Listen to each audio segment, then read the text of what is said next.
got kind of an odd request a couple days ago, actually. A gentleman has himself a Chevy Caprice.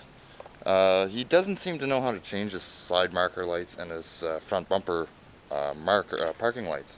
I'm not sure if he's for real or not, but I really don't care, so I'm going to show you how to do it. This is the cleanest job about working on a vehicle. You don't even need to take off your lucky hat. You will need, however, brand new light bulbs. 1157 NA, that's the amber painted colored bulbs. You'll notice that most Chevy Caprices through the 80s, actually if not all of them as far as my recollection goes, all had clear lenses. So you're going to need these type of bulbs. If you put clear bulbs in here, you know, you're going to have clear lights. So you're going to want to get these type of bulbs, especially if you have clear lenses. These guys here, it doesn't really much matter, because when you're dealing with the 197 bulb, you'll notice that this is actually amber itself, so you could actually run clear bulbs in it. I ended up getting amber bulbs. So, we're going to crack our fancy, nifty nut driver. Okay, actually I'm not sure what size is required here, so I'm going to pull this out and I'll let you know what it is when I get to it. Okay, it's a T15 Torx bit is what you're going to need for that. Now, there's a good chance that you haven't smoked a deer at 70 miles an hour with your car, so there's a good chance you're going to have your bumper filler here. Technically, I could change the bulb just from here. What you're going to want to do, actually, you know what? It's like things were made for each other, you know what? I can actually, without getting underneath the vehicle, I can change this bulb and show you how to do it. Now, if you're underneath the vehicle, technically you're going to be turning this to the left. Okay? Just like that, quarter turn, it'll pop out. Just like so. Actually, the bulb ended up going bad as soon as I hit the deer. So, that's why I got to change it.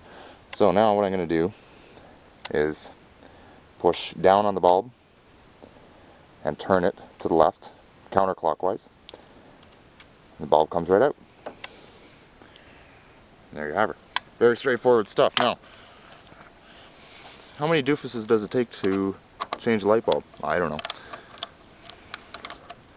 So now when we're dealing with our side marker lights, if you're dealing with late 80s Chevy Caprice from 1987 to 1990, you know, you're not going to have to remove much. You just got one Torx bit.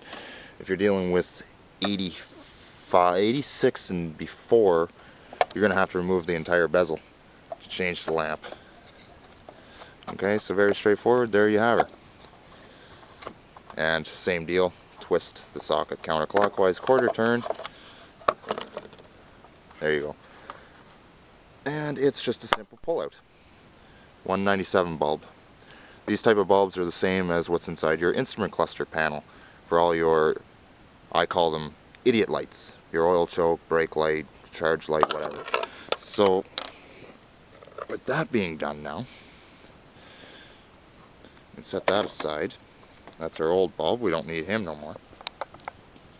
Chuck on the neighbor's yard or whatever. And here's our new bulb. Now, when it comes to changing these, you're gonna, when you go out and buy one, you're gonna have a package of two. Same when you're replacing your headlamp bulbs. You're better off to replace both bulbs, right? Just go ahead and do it. Because over time, these filaments tend to get dimmer and dimmer as light goes on. So, you'll notice that if you only change the one bulb, you're going to turn on your parking lights or your headlights, and you're going to notice that one is dimmer and the other, and one is brighter than the other. So, you know, you're going to want to change them both. Just change them both. A lot of them come in packages of twos, so just change them. So like I say, technically you'll be looking at this from underneath the vehicle. Very straightforward. You just got to line up the pins in the right position. You might have to turn the bulb. Like I say, I'm doing this with one hand, so forgive me. Now, once you get your bulb in, you got to push down, turn it, and restore the bulb inside of the socket. Once you get the socket lined up with the notches, like so, turn it clockwise. There you go. Until it stops, you might hear a click. There you go. It's in. That's all you gotta do. Okay, so when it comes to the little 194 bulbs, These little guys here are actually filled with krypton gas, if memory serves me correctly. So what you're going to want to do is have yourself a piece of paper towel or wear some gloves or something. I'm going to just drop him in this case very gently. Okay.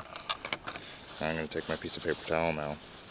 Same like when you're dealing with your halogen bulbs on your headlight system. The side marker lamps are actually the lamps like these guys, the 1157 bulbs.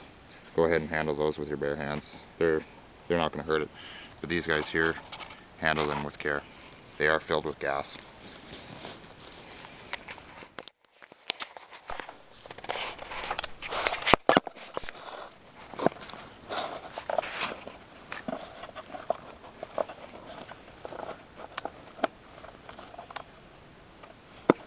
That socket is starting to get a little worn out. Anyway, once you get it in there, go ahead and restore your side marker lens. Insert the bulb, restore the screw, you're good to go. Now then, when you are reinstalling your side marker lamp, you're going to notice that there's two tabs on the bottom of the lens, and there's two notches here on the actual bezel itself. You're going to want to stick them, you're going to want to get your socket in first like that, and then push down until those pins or notches are actually set properly, and then go ahead and go like that. Because if you went like this, started off from the top, you're going to have a problem. It's not going to go back in, right?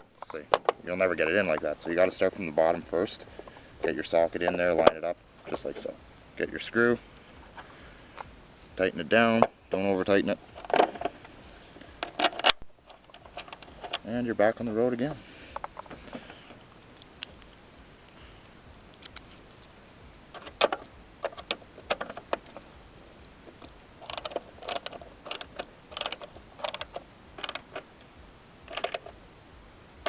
Just like so, you're done.